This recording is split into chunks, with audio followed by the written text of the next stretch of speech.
So welcome back to my channel, and again I am Orlando CP Jr. And today we are going to create a Java program that implements three sorting algorithms, which is merge sort, quick sort, and heap sort, and allow the users to choose which algorithm they would like to use to sort the list. Then we compare the performance of each sorting algorithm by measuring the time taken for sorting. So sit back, relax, and enjoy the show. So first, we import the Java util that arrays and input Java that util scanner.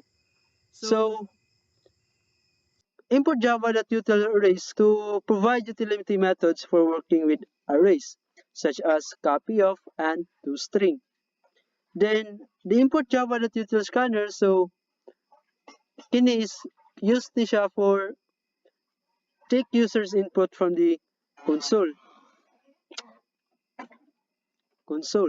So we have a public class sorting exercise too. So we declare a public class sorting name sorting exercise 2, which is this. Then everything inside this block defines the behavior of this class. So next we have the merge sort, the method of merge sort. So this static void merge sort int array, int left, int right. So kini nga method is mag-implement siya the merge sort algorithm. It takes three arguments, which is the array R and the ND size left and right that specify the range of the array to be sorted. If left less than to right, then checks if the array contains more than one element. So if left is less than right, if so, the array can be split for sorting. So int mid equals left plus right minus left. Then kini siya is calculate siya the mid of the current array range. This is used to divide the array into two halves. So next we have the merge sort, which is this. Merges are left and mid. So recursively sorts the left half and half of the array. Then next is merge sort. So array mid plus 1 and right, which is this. So recursively sorts the right half of the array. So next we have a merge array left, mid, right. So kini is mag-merge siya the two sorted halves. So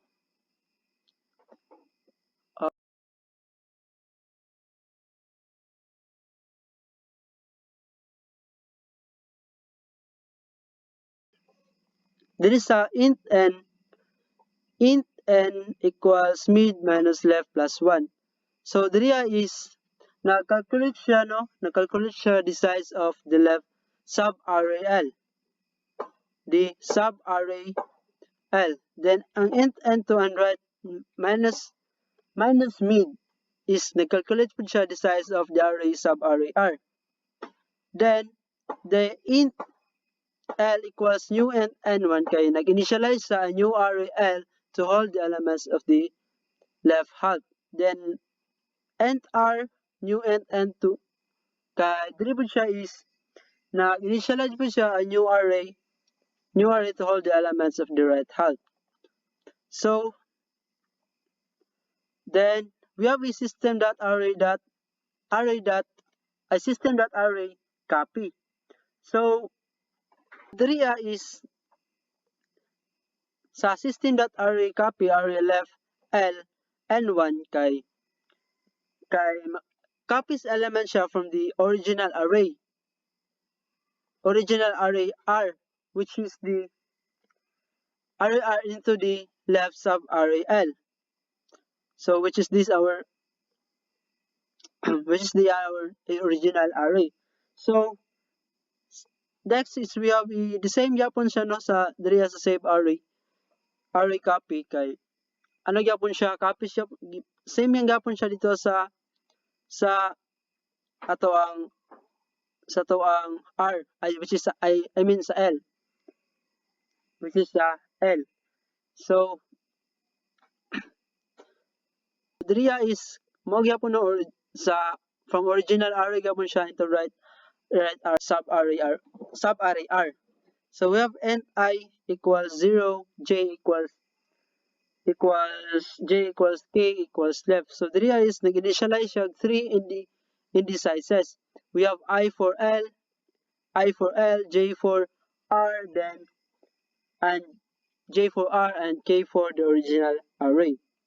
So while while loop, so there is a while loop. So we have which is this is diriya is loops are sa through both sub arrays L and R. So comparing their elements, like so diriya is a if statement. If the current element of L is smaller, place it in array which is k and increment I. So else, if the current element of R is smaller, place it in array k and increment j. Is this. Then k plus plus. So click in k plus plus kay nag-increment siya the index k of the original array for each placement, which is mo tong gi-mention ganina. Then kining while, so dira ba sa while? So which is this? So kining is nag-copy siya in the remaining elements in L to the original array. Then same lang yapon siya diriya sa while j n2, no, gikopy yapon niya remaining elements sa R to the original array, which is this. So let's proceed to the quicksort method. So diriya static void quicksort. So diriya is this so diriya nga method kay nag-implement siya og quicksort algorithm. So mag-take siya og array R, then the starting index low and the ending index high. So if low less than to high, so nag-ensure siya there, so ensures that there are at least two elements to sort. So there is a int pi equals partition kay nag-call siya the partition function which returns the partition index pi. So there is a quicksort kay recursively no sorts the elements before the partition index. So same lang yapon siya diri partition method. So we have int pivot, which is this. So diriya is nag-select siya og last element as the pivot. Pivot. So int I equals low negative 1. So diriya is nag-initialize siya og I as the boundary. I as a boundary between smaller and larger elements. So for int kani, which is this line of code, kay loops through the array and compare siya og elements to the pivot. So dili sa atong if statement kay if an element is smaller daw the pivot, it was swapped to the correct position in the smaller than pivot. So mo ni siya ang function na ni. So next is we have diriya pala to. So next we have return I plus 1. So diriya is gi-return niya ang partition index after placing the pivot in its correction position. So next we have heap sort method. So diri nga line of code kay gi-implement na to siya the heap sort algorithm. So we have a for loop which is nag-build siya og max heap from the array. So next we have this is our second loop. So there is nag-extract siya elements from the heap and places them in the correct position by repeatedly swapping and heapifying. So next we have the heapify method, which is this. So diri nga kuan is ginsure niya that the subtree rooted at I follows the max heap property. So diri which is the RIA. So ginsure niya nga ang subtree rooted at I follows the max minus h1 heap minus heap property. So we have a largest equals I. So assumes that current node assumes that our current node is the largest. So there is a left which the line of code kay. Tingin line of code kay gi-calculate niya ang indices of the left and the right children. So next is our if statement. So diriya is more gyapon no gyapon niya same as diriya. So let's proceed to our main method. So let's proceed to our main method. So diriya sa atong main method kay mao gyapon no nag-declare gyapon ta og scanner object to prompt the user. So first diriya is mag-prompt siya og enter the list of number to be sorted. So magbutang ang user diriya og mga elements nga iyang gusto i-sort. Then next we have the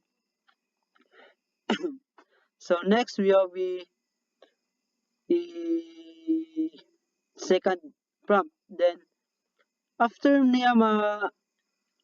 ibutang sa user ang number na iyang gusto i-sort, then mag-appear ang another nga i-prompt sa user which is mag-choose siya og sorting algorithm nga iyang gamiton which is the merge sort ba, quick sort or heap sort, or run all and compare performance. So then kini run all compare performance kay ano niya ang tanan sort i-sort niya tanan tong element nga iyang gibutang, then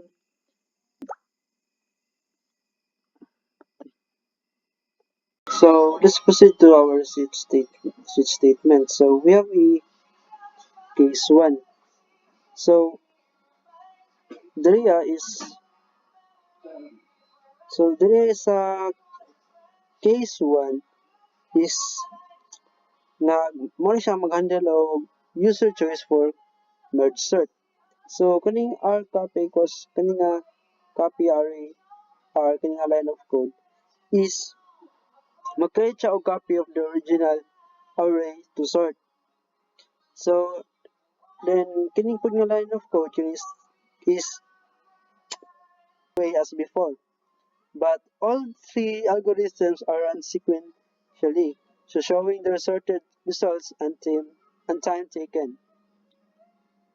So if i-run nato ni ato ang code, diri mo prompt ang end list of number to be sorted.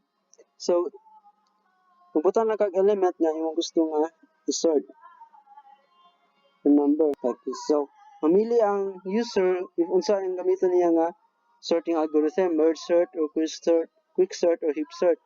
So if choice number 4 yung pili yon run all compare performance. So tanan ni siya nga sorting algorithm is i-sort niya ang kaning element na imo ang input. So let's try. Okay. So nakasort na siya ang mga element with the time taken niya. So like this 0 milliseconds. So ma-record niya kung pila ka time ang during the sorting. So that's all.